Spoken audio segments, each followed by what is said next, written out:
오늘 우리에게 주시는 하나님의 말씀은 요한복음 18장 1절에서부터 15절까지 말씀입니다.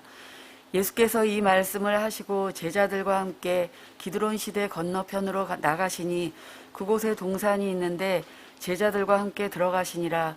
그곳은 가끔 예수께서 제자들과 모이시는 곳이므로 예수를 파는 유다도 그곳을 알더라. 유다가 군대와 대제사장들과 바리새인들에게서 얻은 아랫사람들을 데리고 등과 횃불과 무기를 가지고 그리로 오는지라. 예수께서 그 당할 일을 다 아시고 나아가 이르시되 너희가 누구를 찾느냐. 대답하되 나사렛 예수라 하거늘. 이르시되 내가 그니라 하시니라. 그를 파는 유다도 그들과 함께 섰더라. 오늘 우리가 읽은 본문 요한복음 18장 1절부터 5절까지 내용은 예수님께서 그 앞서서 대제사장으로서의 기도를 마치시고 난 다음에 제자들과 기드론 시내를 건너서 어느 동산, 우리에게는 겟세마네 동산으로 알려진 그 동산으로 가신 이야기로 시작됩니다.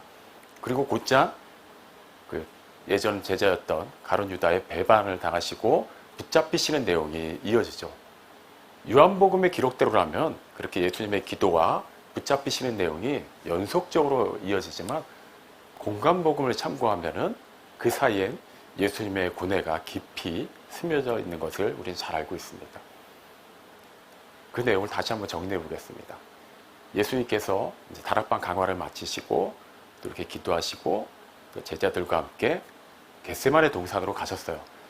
그리고 그 입구쯤에서 이제 11제자가 남아있죠. 가룟 유다는 이미 떠났고 제자들이 다 앉아서 기다리게 하십니다.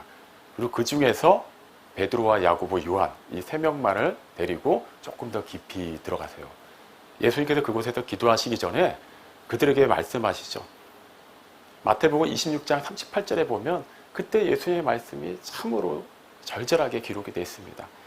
내가 지금 괴로워 죽을 지경이니 너희는 여기에 머물러 나와 함께 깨어있으라 라고 말씀하세요. 우리는 그 이후에 예수님께서 어떤 일을 맞이하실지를 잘 알고 있습니다. 예수님도 당연히 잘 알고 계셨죠. 그 일은 우리가 생각할 수 있는 그렇게 쉬운 일이 아닙니다. 그냥 막연하게 고난, 고통, 아픔 이런 차원으로 생각할 수 있는 그런 일이 아니었죠. 그분은 하나님의 아들이십니다. 아무 죄가 없으신 분이에요. 영원히 하나님 아버지와 떨어진 적이 없었던 분입니다.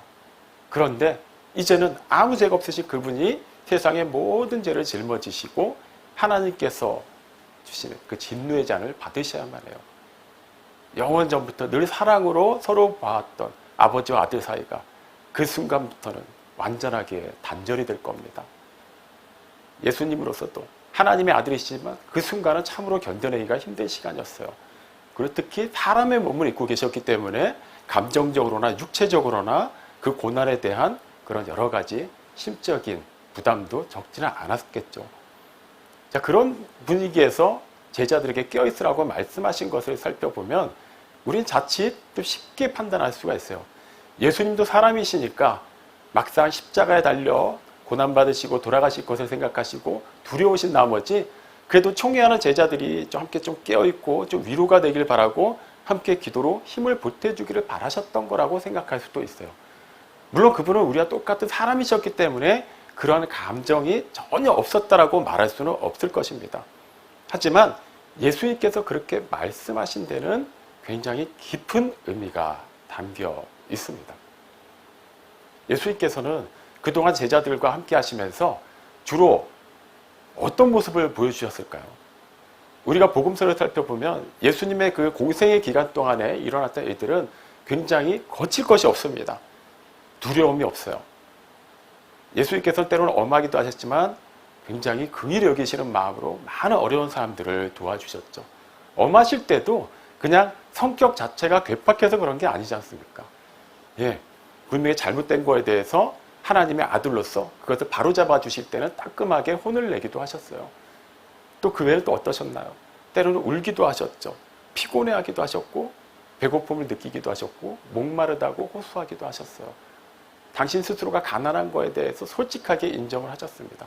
우리와 똑같이 모든 것을 다 경험하셨어요. 근데 그것만으로 그러니까 단지 그러니까 확실히 그분이 우리와 똑같은 사람이셨구나 여기서 끝나는 것이 아니죠. 예수님께서는 당신이 경험하셨던 모든 것으로 또 우리를 경험하실 수 있을 뿐만 아니라 당신의 그 경험 속으로 우리를, 제자들을 불러주신다는 것을 우리는 집중해서 볼 필요가 있습니다. 내가 지금 괴로워 죽을 지경이니 나와 함께 깨어있으라. 그동안 한 번도 예수님께서 그렇게 말씀하신 적이 없어요. 예수님께서 제자들에게 어떤 가르침을 주실 때 무사람들 앞에서 하나님의 말씀을 전하실 때는 그렇게 약한 모습, 그렇게 처절한 모습을 보이신 적이 없습니다. 근데 이번만큼은 달랐어요. 확실히 십자가 고난과 죽음이 보통 사건과는 달랐던 것은 분명합니다. 하지만 이 범위에서만 이해할 수 있는 건 아니에요. 왜 제자들에게 그 상황에서 그렇게 얘기하셔야만 했을까요? 그냥 어차피 제자들이 깨어있든 잠들어있든 그렇다고 해서 예수님께서 받으실 그 진노의 잔이 옮겨지거나 그 양이 줄어드는 것일까요? 그렇지 않아요. 그냥 고통 없이 십자가에 달려서 그냥 단순간에 생을 마감하시는 걸까요? 그렇지도 않아요. 바뀌는 건 없습니다. 그러면 어차피 아직 믿음이 충만하지도 않은 제자들이에요. 밤은 늦었고 이미 포식을 한 상태고 여러 가지로 긴장했고 걱정을 많이 하고 있는 제자들이다 보니까 심적으로도 육체적으로도 많이 지쳐 있습니다. 차라리 그냥 작게 내버려두는 게 더 나을 수도 있어요. 왜 굳이 깨어서 예수님의 그 고뇌 가운데 기도하시는 모습을 보게 하시고 동참시키셨을까요? 우리는 기쁜 일도 함께하고 괴로운 일도 함께한다는 의미의 사자성어 동고동락이라는 표현을 종종 사용하죠. 자, 그 사자성어를 주로 어떤 사람들 사이에서 사용하나요?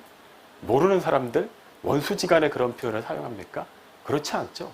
그때는 각자 제 갈 길 찾아간다는 각자 도생에 어울릴 겁니다. 동고동락은 말 그대로 상황과 환경에 구애받지 않고 그 모든 것을 초월해서 함께하는 사람들 사이에서 사용하는 표현이에요. 같은 공간 안에 있으면 만약에 이곳의 공기가 만약에 덥다 그러면 더운 것을 우리가 똑같이 느끼는 거예요. 마찬가지죠. 부부를 예로 들어볼까요? 부부가 전형적인 동고동락하는 사이죠. 그런데 어떤 어려운 일이 생겼을 때 그것을 배우자 중에, 부부 중에 한 사람만 그것을 오롯이 다 감당하고 나머지 한 사람은 그 자리에서 피해서 혼자 호의호식한다. 과연 정상적인 부부라고 할 수 있을까요? 법적인 부부라고는 할 수 있어도 건강한 부부라고 말할 수 없을 것입니다. 우리는 이런 맥락에서 예수님께서 당신의 괴로움 가운데 제자들을 초청하신 것을 이해할 필요가 있어요. 이왕이면 예수님께서 좋은 일, 뭔가 누가 보더라도 내가 기뻐할 만하고 환영할 만하고 정말 능동적으로 참여할 만한 그런 일에만 참여시키신다면 참 좋겠는데 이번만큼은 예수님이 심지어는 괴로워서 죽을 지경이라고 표현하실 정도로 굉장히 암담한 상황 속으로 제자들을 부르고 계신 거예요. 쉽게 말하면 이거죠. 내 고통 가운데, 내 고난 가운데 함께 참여하라라고 말씀하시는 거예요. 굳이 그럴 필요가 있을까요? 어차피 예수님은 그 일을 위해 오셨잖아요. 물론 우리가 죄인이고 우리가 그 죄의 값인 사망을 받아들여야만 하지만 그것을 대신해서 이루시기 위해 예수님께서 오셨잖아요. 하늘의 영광을 다 버리고 사람의 몸을 입고 오셨다면 그건 예수님의 몫이에요. 괴로워도 예수님이 괴로워하시는 거고 아파도 고난당해도 사람들에게 멸시와 천대를 받아도 죽임을 당해도 다 예수님의 영역입니다. 우리는 그저 믿기만 하면 되겠죠. 굉장히 쉽게 생각을 하는 경향이 있어요. 예수님의 그 구속의 은혜, 그 대속의 은혜를 이런 식으로 우리가 생각하다 보니까 구원을 받았음에도 불구하고 그거에 대한 감동이 별로 없는 겁니다. 고린도후서 5장 17절은 누구든지 그리스도 안에 있으면 새로운 피조물이라고 말하죠.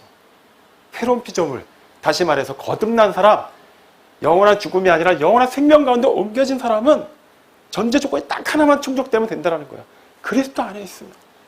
그 어떤 그리스도입니까?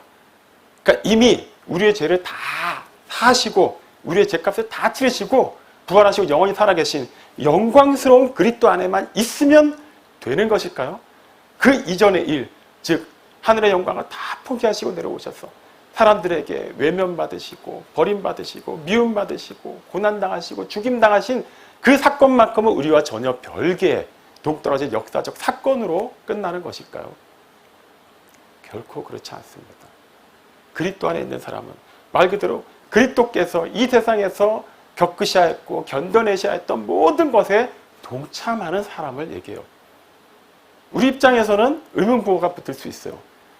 이미 예수님께서 다 이루시고 난 다음에 나는 믿었는데, 나는 2000년 전에 예수님과 똑같은 시대, 똑같은 장소에 살았던 것도 아니고, 예수님께서 그런 고난을 당하실 때 그것도 똑같이 공감할 수가 없는 그런 사람인데, 이미 다 이루어진 일, 그거에 대해서 나는 믿는 것뿐인데 굳이 과거형으로 끝난 일에 대해서 내가 동참할 필요가 있겠는가? 절대 그렇지 않습니다. 하나님께서는 단지 우리가 예수님을 구세주로 영접했기 때문에만 구원하신 게 아니에요. 우리는 보통 그렇게 알고 있죠. 문자적으로는 맞습니다. 하지만 핵심은 거기에 있지 않아요. 골로새서 2장 13절 말씀을 보면 범죄함으로 죽었던 우리를 하나님께서 그리스도와 함께 살리셨다고 기록되어 있어요. 그리스도와 함께 살리셨다는 게 핵심입니다. 함께 살리셨다는 말은 그 전제가 또 뭐가 붙는 거죠? 우리가 그리스도와 함께 죽었다는 것이 전제가 되어야만 해요.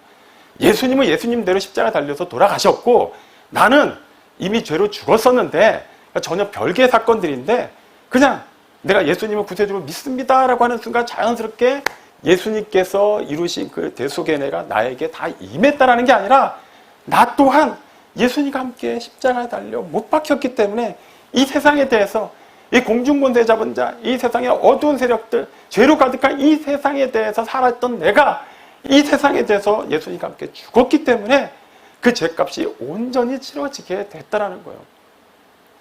죄의 값은 사망입니다. 그것을 우리가 감당해야 돼요. 근데 문제가 있죠. 죄의 값을 치렀어요. 사망으로 치렀어요. 그 다음에 문제요. 끝나는 거예요. 내가 죄의 값을 치렀으니까 이제부터 영원히 살아야 되는 거 아닌가요? 아니요. 그 다음부터 펼쳐지는 것은 영원한 멸망의 형벌이죠.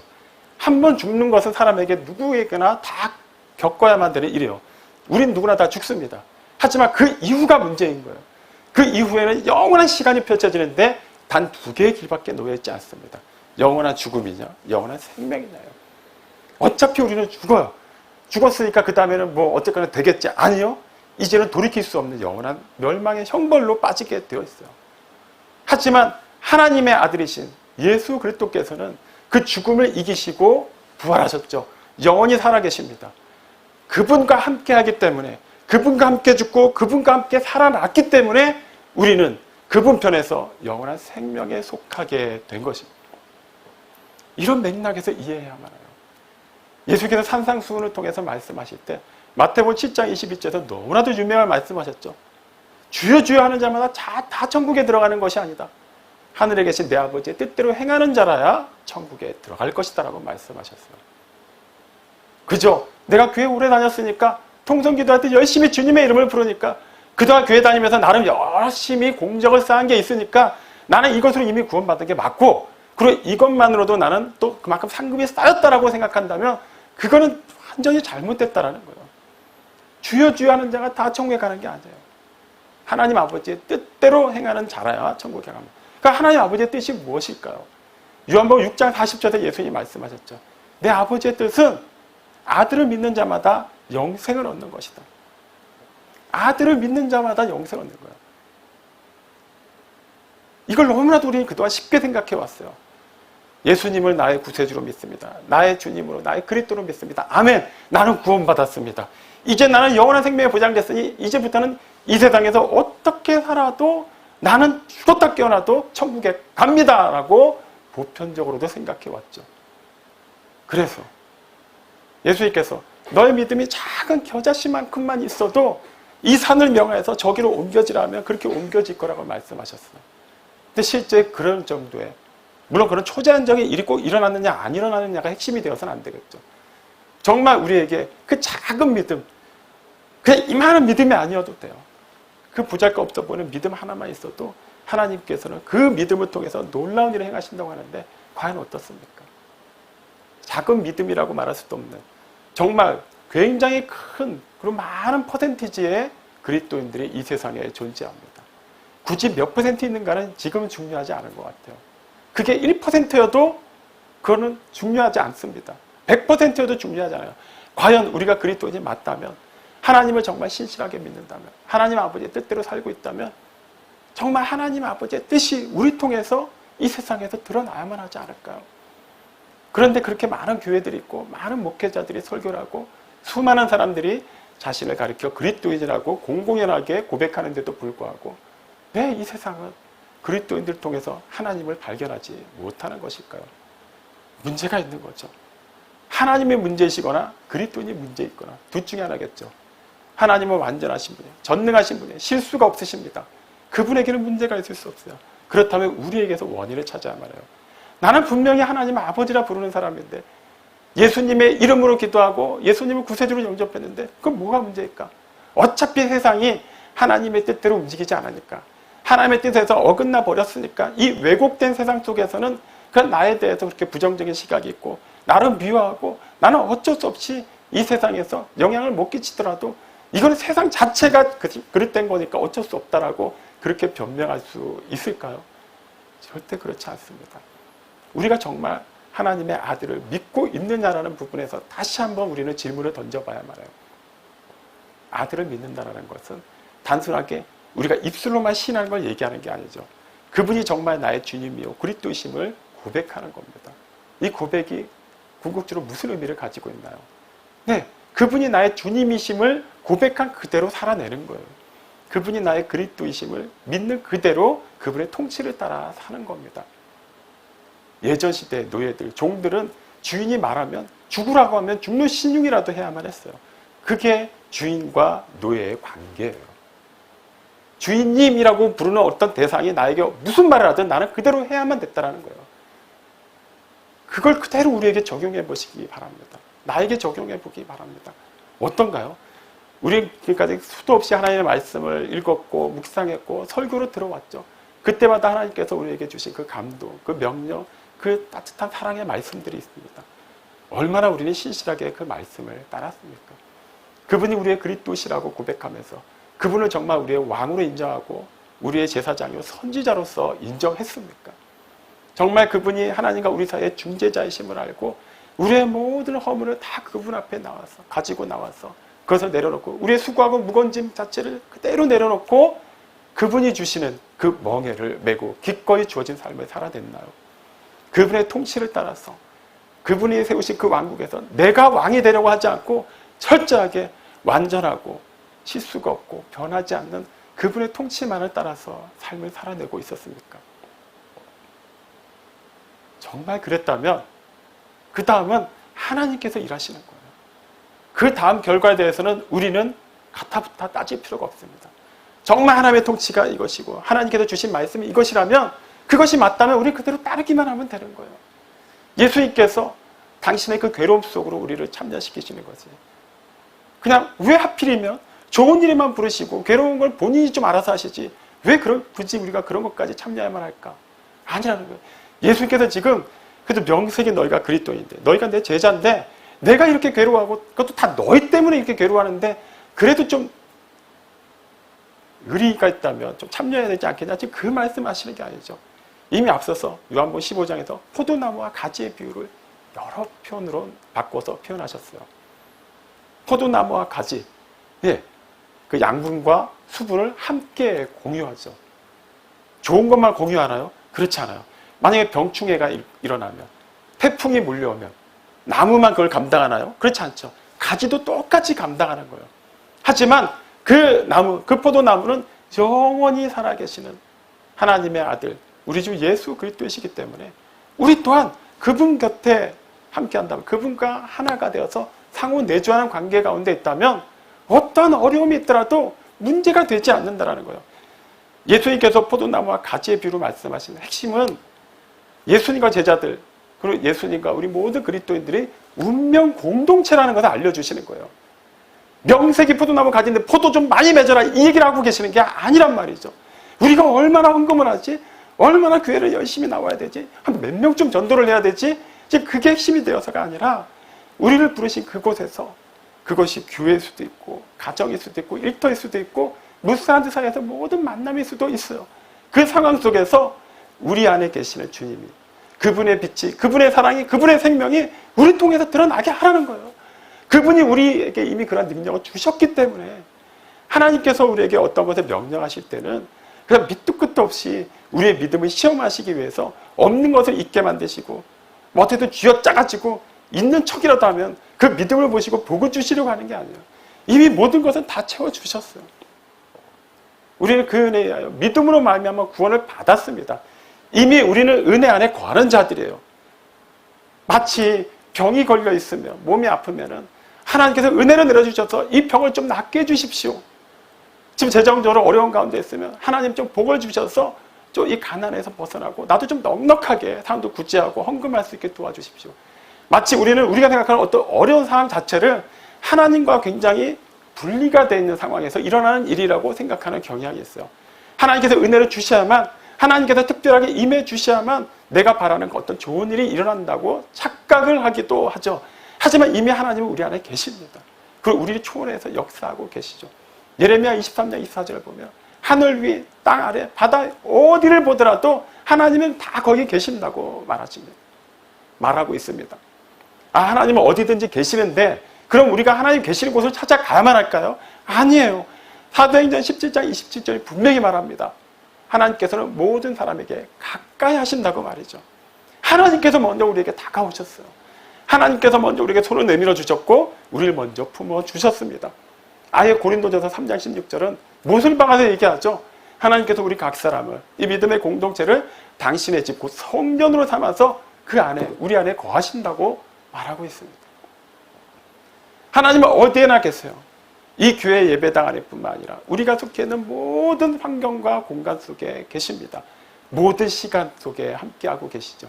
무엇보다도 내 안에, 우리 안에 계십니다. 결코 우리를 떠나지 않으세요. 제자들에게 하신 말씀을 다시 한번 생각해 볼까요? 내가 지금 괴로워 죽을 지경이니 너희는 여기에 머물러 나와 함께 깨어있으라. 그 말씀의 핵심이 이제 아시겠습니까? 네. 너희가 지금 내 안에 함께하면, 기쁠 때든 슬플 때든 내가 괴로워 죽을 지경이든 이 상황조차도 너희가 함께하면 나도 너희가 괴로울 때, 힘들 때, 기쁠 때 함께 하겠다라고 말씀하신 거예요. 이건 지금 조건을 다는 게 아니에요. 이미 운명 공동체 하나가 됐다는 걸 알려주시는 거예요. 우리는 마치 어떤 어려운 일이 있으면 하나님이 되게 멀리 계신 것처럼 생각하죠. 그래서 막 하나님을 애타게 잡습니다. 하나님 도와주십시오. 이미 하나님은 역사하고 계시는 거예요. 이미 하나님은 은혜를 베풀어 주고 계시는데 우리는 우리가 생각하는 그 형통함의 기준에 비추어서 하나님이 멀리 계시는 것 같기도 하고 가까이 계신 것 같기도 하고 우리가 스스로 판단을 해요. 하지만 하나님은 우리가 어떻게 생각을 하든 우리가 어떤 상황 가운데 있든 어떤 시간을 살아내고 있든 변하지 않고 우리와 함께 하십니다. 우리를 돕고 계세요. 이 부분을 좀 더 구체적으로 이해하기 위해서 창세기에 기록된 요셉의 이야기를 한번 살펴보겠습니다. 그는 아버지 야곱이 노년에 얻은 아들이에요. 그래서 특별히 요셉을 많이 아꼈죠. 그래서 위로 10명의 형들이 있는데 그 아들들에게 그렇게까지 하지 않았으면서 요셉에게만큼 화려한 옷을 지어서 입혔어요. 이미 거기서부터 요셉은 완전히 차별화된 삶을 살고 있었던 거예요. 세상적인 조건, 기준을 한번 말해볼까요? 그는 형들에 비해서 아니면 무사람들에 비해서 굉장히 복을 받고 있는 사람이었던 셈이죠. 심지어 그는 꿈도 굉장히 특이한 꿈을 꿉니다. 형들이 묶었던 곡식단이 자기가 묶은 곡식단을 향해서 절하는 꿈을 꾸기도 했어요. 또 어떤 날은 하늘의 해와 달과 11개의 별이 자기를 향해서 절하는 꿈을 꾸기도 했어요. 결과적으로 그 꿈은 나중에 역사적으로 실현됩니다만 어쨌든 요셉은 정확하게 그 꿈의 의미를 파악하지는 못했을 거예요. 하지만 아버지로부터 총애를 받고 있고 그리고 꿈도 벌써 심상치가 않잖아요. 만약에 요셉이 그 꿈만을 좇아서 살았다면 어떻게 됐을까요? 그 이후에 펼쳐진 일들을 보면 쉽게 이해할 수 있죠. 형들의 시기를 받고 미디안 상인들에게 팔리게 됩니다. 완전히 그의 삶이 나락으로 치닫게 되었어요. 거기서 끝나지 않죠. 미디안 상인들이 애굽으로 내려가서 바로의 경호대장인 보디발 집에 노예로 팔아버립니다. 그 시대의 노예는 한번 팔려가면 거기서 끝나는 거예요.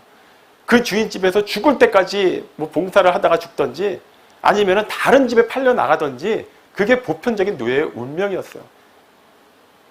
그가 꿈을 쫓아 살았다면 그는 완전히 지금 망한 거예요. 그 꿈은 그냥 일장춘몽으로 끝난 겁니다. 더 이상 아버지 곁으로 갈 수도 없게 되었어요. 근데 거기서 끝나지 않죠. 보디발 집에서 열심히 해서 또 가정 총무의 자리까지 올랐는데 보디발 아내의 그런 모함을 받고 왕의 죄수들을 가두는 감옥에까지 들어가게 됩니다. 아무리 왕의 죄수들을 가두는 감옥이라고 한들 거기는 죄수들이 있는 곳이야. 노예보다 더 낮은 자리까지 내려간 거예요. 그의 꿈은 완전히 그의 현실과는 어긋난 것이 되어버리고 말았어요.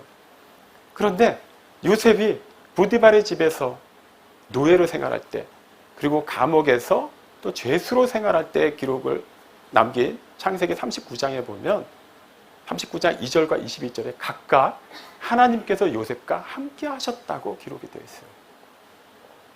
말이 안 돼요. 우리가 생각하는 정말 하나님께서 함께 하신다면 어떤 일이 일어나야만 할까요? 보디발 집에서 하나님께서 함께 하셨다.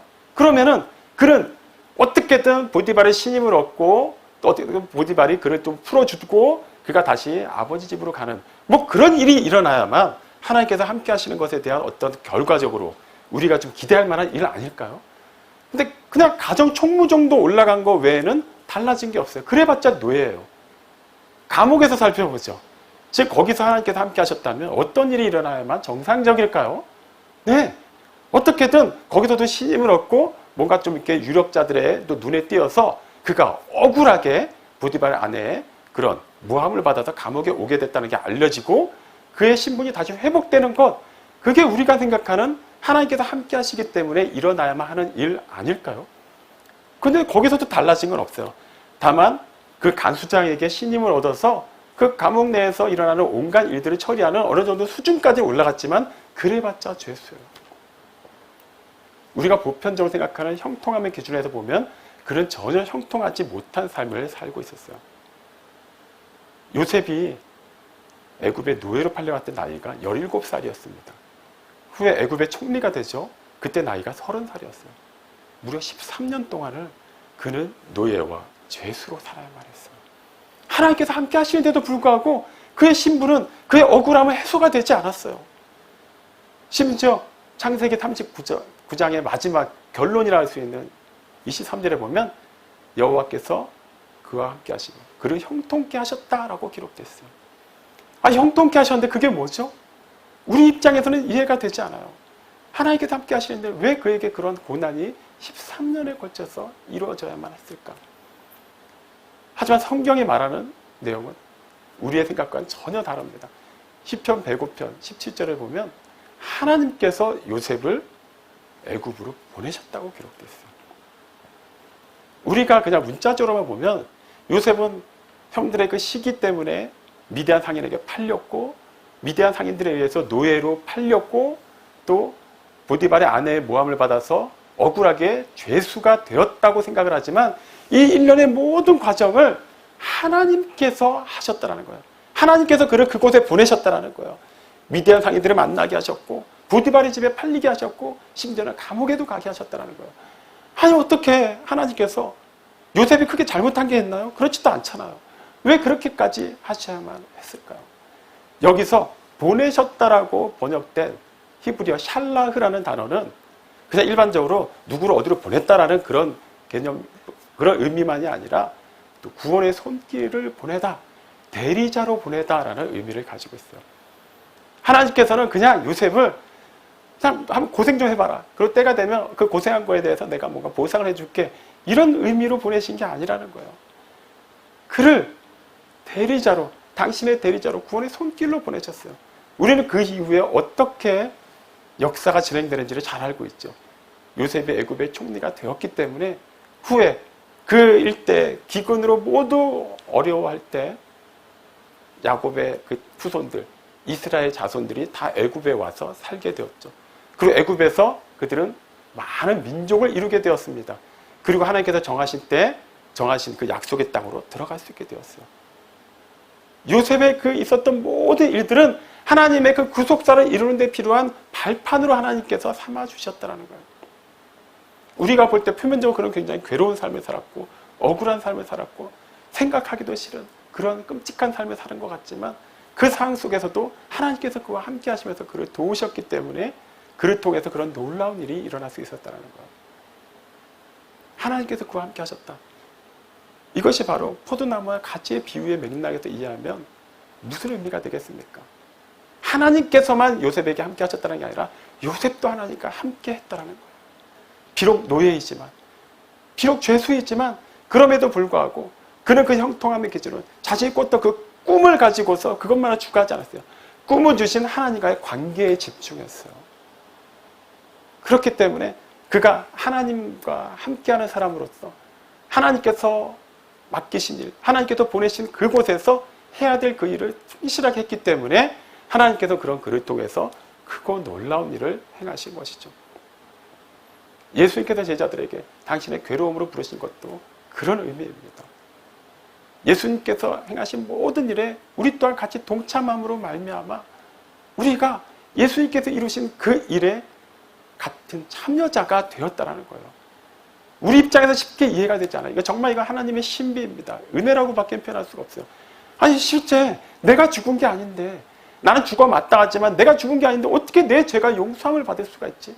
내가 어떻게 하나님과 원수였음에도 불구하고 이제는 하나님의 자녀가 될 수 있었지? 그건 예수님께서 하신 일인데 그걸 믿기만 한다고 되는 일일까? 기가 막힌 일이죠. 하지만 하나님께서 그렇게 인정하셨더라고요. 분명히 죄의 값을 치는 것은 당신의 독생자 예수 그리스도이지만 그 예수 그리스도와 함께한 하나가 된 모든 그 택하신 자들, 그들도 똑같이 그 죄에서 자유케 된 자로 법적으로 인정하셨다라는 거예요. 요한일서 3장 24절에 보면 어떤 말씀이 기록되어 있는지 하면 그의 계명을 지키는 자는 그의 안에 거하고 주님도 그의 안에 거한다고 기록되어 있어요. 다시 말하면 예수님께서도 요한복음 15장 4절에서 말씀하셨죠. 내 안에 거하라, 나도 너희 안에 거하리라. 이것은 앞서 말씀드린 것처럼 어느 조건을 달고 그것을 보고 그 결과가 충족된다는 의미가 아니에요. 이미 하나가 되었기 때문에 하나가 된 자로서 그 수준과 그 품격에 맞게 삶을 살아내라고 말씀하시는 거예요. 그것이 무엇이겠습니까? 나는 예수님을 구세주로 영접했습니다. 믿습니다. 아멘. 이걸로 끝나는 것일까요? 그렇지 않아요. 계명을 지키는 자라야 진실로 그분과 하나가 된 자라는 거예요.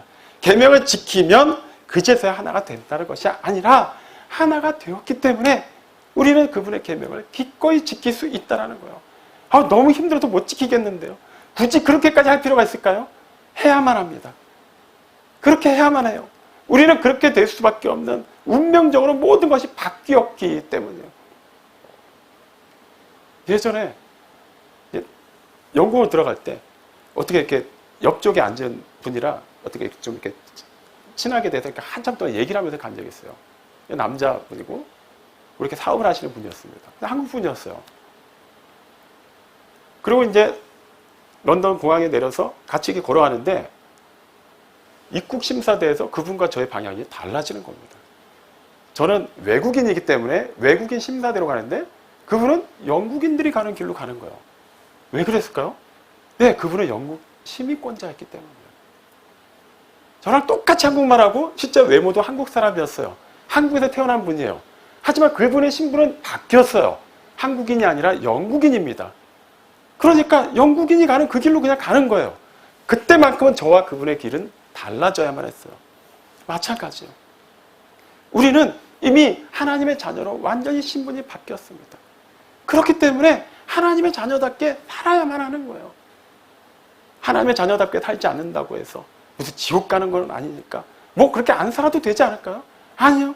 이미 바뀐 신분에 맞게 그분이 영국 시민권자인데도 불구하고 부득불 외국인들이 통과하는 대로 간다고 하면은 통과가 될까요? 제지당할 거예요. 당신이 저쪽으로 가라고. 가려고 해도 못 갈 겁니다. 반대로 저도 저 사람이랑 저랑 똑같은 한국 사람이고 한국말 하는 것 같은데 왜 저는 영국인들이 가는 길로 못 가죠? 당연하죠. 저는 영국인이 아니기 때문이에요. 마찬가지입니다. 우리는 하나님의 자녀. 예수님께서 지금 그걸 말씀하시는 거예요. 나의 이 괴로워 죽을 지경인 가운데도 너희가 나와 함께 한다는 것. 이것은 이미 내가 너희 죄를 위해서 그 모든 것을 대속하기 위해서 죽고 그 모든 죄값이 다 치러진 것에 너희도 나와 함께 한다는 것을 알려주시기 위함이에요. 그렇게 우리에게 주님께서 함께 하신다는 것을 확증시켜 주신 것입니다. 사랑하는 성도 여러분, 예수님께서는 그냥 2000년 전에 우리가 전혀 생각지도 못했던 먼 지역에서 그냥 하나님의 뜻을 이루시기 위해서 돌아가시고 우리가 그냥 막연하게 믿기만 해서 구원받은 것이 결코 아닙니다. 하나님 아버지의 뜻대로 행하는 자라야 하나님 나라에 들어갈 수 있다고 말씀하셨죠. 하나님 아버지의 뜻은 곧 하나님의 아들을 믿고 영생을 얻는 겁니다. 우리가 그걸 할 수가 없어요. 그 믿음도 하나님께서 주셨기 때문에 가능한 겁니다. 하나님께서 주신 그 믿음을 왜 감춰두려고 하시나요? 왜 사용하지 않으려고 하십니까? 하나님의 뜻을 온전히 이루신 유일한 분은 사람의 몸을 입고 이 세상에 오셨던 하나님의 아들 예수 그리스도밖에 없습니다. 갈라디아서 2장 4절이 분명히 그거에 대해서 말하고 있죠. 예, 그리스도께서 하나님 곧 우리 아버지의 뜻을 따라 이 세상에 오셨어요. 그리고 우리를 이 어두운 세상 가운데서 건져내시기 위해서 우리의 죄를 대속하시려고 자기의 몸을 들이셨습니다. 하나님 아버지의 뜻을 온전히 이루신 분은 오직 예수님밖에 없어요. 우리는 이룰 수가 없어요. 하나님께서 요구하시는 그 의의 수준을 이룰 수가 없습니다. 하지만 예수님께서 우리와 하나가 되셨고 우리도 그분과 하나가 됐기 때문에 우리는 예수님께서 이루신 그 모든 구속의 은혜를 누릴 수 있게 된 것입니다. 이제는 하나님의 자녀가 되었으니까 하나님의 자녀답게 살기만 하면 되는 거예요. 로마서 8장 17절에 이르듯이 우리가 하나님의 자녀면 또한 상속자, 곧 그리스도와 함께한 상속자이기 때문에 그분의 영광에 참여하기 위해서 우리는 그분의 고난에도 참여해야만 합니다. 그리스도인으로서, 하나님의 자녀로서 우리가 그리스도께서 이 세상을 보시면서 무엇을 가지고 안타까워하셨는지, 무엇을 가지고 눈물을 흘리셨는지, 무엇을 위해서 그렇게까지 자기의 몸을 버리시면서 설교하시고 가난한 자들을 돌보시고 아픈 자들을 고치시고 하나님 나라의 복음을 전하셨는지를 기억하시기 바랍니다. 그분의 심정이, 그분의 그 심장이, 그 피가 지금 우리 안에 흐르고 있어요. 그렇다면 우리는 어떻게 해야 될까요? 그분이 주신 그 세 계명이 있지 않습니까? 요한복음 14장 34절에서 예수님이 그 말씀을 누구에게 하셨습니까? 당신 앞에 있는 11 제자들에게 하셨어요. 이미 떠나간 유다가 아니었어요. 제자들, 당신께 속한 사람들에게 하신 말씀입니다. 내가 너희를 사랑한 것 같이 너희도 서로 사랑하라. 어떻게 예수님의 신적인 사랑을 우리가 할 수 있을까요? 그 정도로 하는 것은 너무나도 부담스러운데요. 이미 너희가 내 안에, 내가 너희 안에 거하고 있기 때문에 너희는 할 수 있다라는 거예요. 꼭 예수님과 똑같이 오병이어의 기적을 행해야만 하고 죽은 자를 살려야만 하고 담대하게 막 어디 가서 막 해집어놓고 막 그냥 그렇게 설교를 해야만 되는 게 아니라는 거예요. 우리 각자에게 맡겨진 그 상황 속에서, 그 시간 속에서 하나님께서 요셉을 애굽으로 보내셔서 함께 하시고 하나님과 함께한 요셉이 하나님의 뜻을 이루는 데 쓰임받았던 것처럼 우리를 오늘이라는 이 시간 속으로 보내시고 이 예배당뿐만 아니라 우리의 가정과 일터와 모든 만남 속으로 보내셨다는 것, 그것이 곧 하나님께서 우리와 함께 하시고 우리 통해서 당신의 계획하신 일을 이루시겠다는 하나님의 의지를 보여주신 거예요. 지금 우리가 살아있는 것, 지금 호흡하고 있는 것은 그냥 내가 아직 살 날이 많이 남았으니까 살아있는 게 아닙니다. 언제든지 하나님이 불러가시면 우리는 아무 말 하지 않고 할 수도 없고 그대로 가야만 해요. 근데 지금 살아있지 않습니까? 무슨 의미일까요? 네, 하나님께서 지금 우리를 살려두심으로 말미암아 우리를 통해서 당신의 크고 비밀한 일을 이루시겠다는 거예요. 그러니 하나님께서 허락하신 이 시간 속에서 그 의미가 부여된 그 순간순간 속에 들어가서 하나님께서 주신 그 마음, 무엇보다도 예수님께서 이 세상을 품으시면서 사랑하셨던 마음, 때로는 괴로워하셨던 그 마음을 가지고 여러분도 그 삶을 살아내시기 바랍니다. 아직 복음을 듣지 못한 사람들이 주변에 많을 거예요. 언젠가 되겠지. 하나님께서 알아서 구원하시겠지. 예수님께서는 너희가 서로 사랑하라고 말씀하신 다음에 그 다음에 뭐라고 말씀하셨냐 하면 이로써 세상이 너희를 내 제자인 줄 알리라라고 말씀하셨어요. 우리가 사랑하는 모습을 그냥 인위적으로 보이는 게 아니라 실제로 그렇게 사랑하고 살아낼 때 우리가 할 수 있는 최선을 다해서 하나님과 동행하며 하나님과의 그 관계에 집중하는 가운데 하나님께서 허락해 주신 일을 감당할 때 우리 통해서는 반드시 형통한 일이 일어나게 되어 있습니다. 하나님께서 계획하신 일은 반드시 이루어지고 있어요. 어제 하나님께서 계획하셨던 일이 지금 오늘 이루어지고 있는 거예요. 오늘 또 우리의 삶을 통해서 하나님께서 이루어 가시고 다듬어 가시는 그 일들을 통해서 내일 놀라운 일을 이루실 것입니다. 오늘 밤에 잠이 들었는데 내일 다시 눈을 뜨게 된다면 그 확신과 감동을 가지고 주어진 삶을 살아내십시오. 기꺼이 예수님의 고난 가운데 동참하십시오. 예수님께서 말씀하셨듯이 우는 자와 함께 울어줄 수도 있어야 되고 긍휼히 여길 자를 긍휼히 여길 줄도 알아야 되고 정말 사랑이 필요한 자들에게 사랑을 아낌없이 나눠주십시오. 그 다음은 하나님께서 하실 거예요. 때로는 눈물을 흘려야 될 때도 있을 거예요.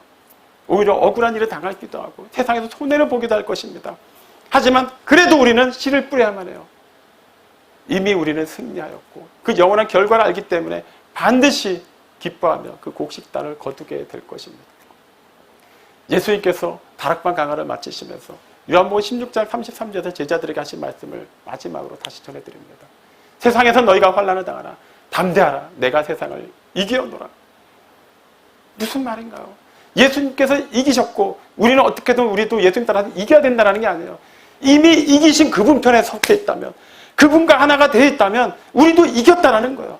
비록 세상에서 환난을 당할지라도 그것이 결과가 아니라는 거예요. 과정 중에 있을 수 있는 일이지만 결과적으로 그것은 하나하나 그 영혼으로 연결된 그 징검다리의 재료가 될지언정 그것이 우리를 가로막는 장애물이 될 수 없다는 겁니다. 가룟 유다 한때 예수님의 제자였지만 지금은 예수님의 적대자들과 함께 예수님의 반대편에 서 있어요. 어떻습니까? 우리는 어떻습니까? 한때 예수님을 잘 믿었다라고 끝나서는 안 돼요. 내 안에 거라 나도 너희 안에 거리라. 이거는 계속된 현재 진행형으로 하신 말씀이라는 것을 기억하시기 바랍니다. 한때 믿음 주었던 것을 자랑하지 마십시오. 그렇다고 해서 지금 믿음이 약한 것 때문에 자책하지 마십시오. 지금이 기회예요. 오늘이 지금이 은혜 받을 만한 때고 구원의 날입니다. 더 늦기 전에 돌이키시기 바랍니다. 그리고 이미 통과한 그 좁은 문, 이미 들어선 그 좁은 길 주저하지 말고 거침없이 나아가십시오. 하나님과 함께 나아가십시오. 하나님께서 우리를 도우시고 우리를 통해서 그분의 작정하신 놀라운 일들을 이루십니다. 그 일이 보혜마 우리 교회 또 사랑하는 성도들 위해 우리 성도들의 가정과 일터와 모든 만남 가운데 신실하게 누려지고 증거되기를 주님의 이름으로 축원합니다. 아멘.